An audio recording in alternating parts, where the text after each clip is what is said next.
I'm on a budget이라는 말은 예산이 한정되어 있으니 돈을 아껴 써야 한다는 뜻입니다. 버젯은 예산이라는 단어로 쓰이는데 원래 고대 켈트어로서 가죽 주머니란 뜻이었습니다. 버젯이 우리가 지금 사용하는 예산의 의미를 갖게 된 것은 18세기 영국의 정치가이자 영국 최초의 총리였던 로버트 월폴 때문입니다. 월폴은 재무부 장관을 지내던 시절에 매년 하반기가 되면 큰 가죽 주머니에서 예산안을 꺼내 읽었습니다. 이런 월폴 행동에 대해 사람들은 오픈 더 버젯이라는 말을 썼습니다. 어느덧 이 표현은 일반 영어로 정착되고 우리가 쓰는 예산이라는 용어가 되었습니다. 예산의 유래가 국가 재정인 탓인지 우리가 예산이라는 단어를 가장 흔하게 접하게 되는 경우도 국가 재정을 말할 때입니다. 정부의 정책은 모두 예산 범위 안에서 행해집니다. 그만큼 정부의 정책과 예산은 뗄래야 떼어놓을 수 없는 관계에 있습니다.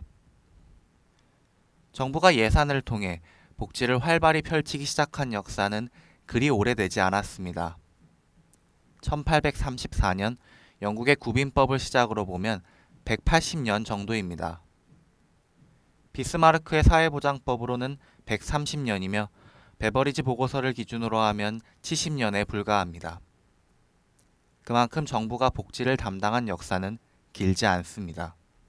역사적으로 빈민을 구제하는 책임은 정부가 아닌 종교 혹은 마을 공동체가 담당하고 있었습니다.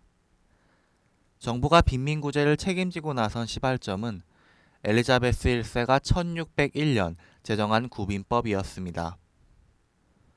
이후 1834년 새로운 구빈법이 제정되었고 1880년대 독일에서 비스마르크의 사회보장법이 등장하였습니다.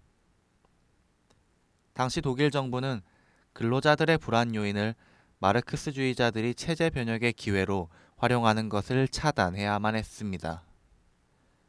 근로자들을 달래기 위해 고안된 것이 이때 바로 사회보험제도였습니다.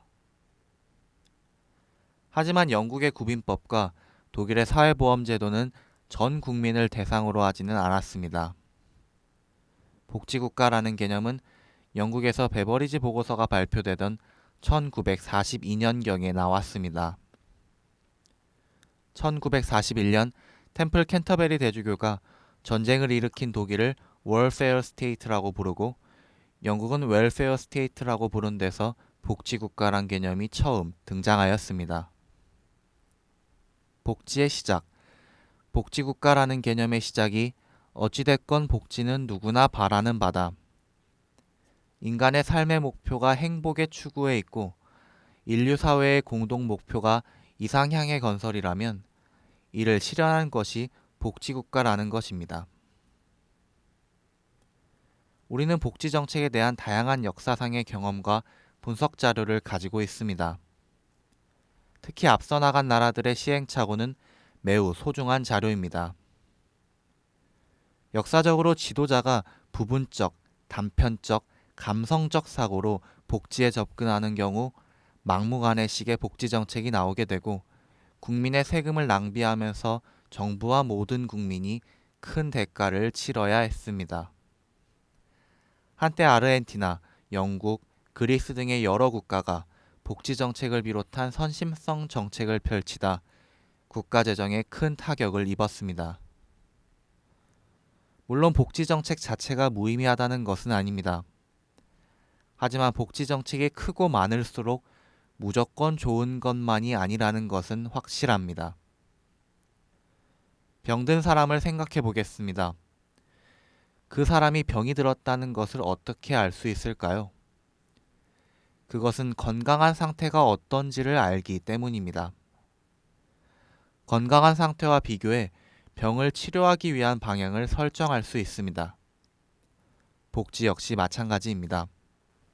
그 사회의 복지 문제를 바로잡기 위해서는 그 사회가 원하는 복지의 진정한 모습이 무엇인지부터 확인해야 합니다.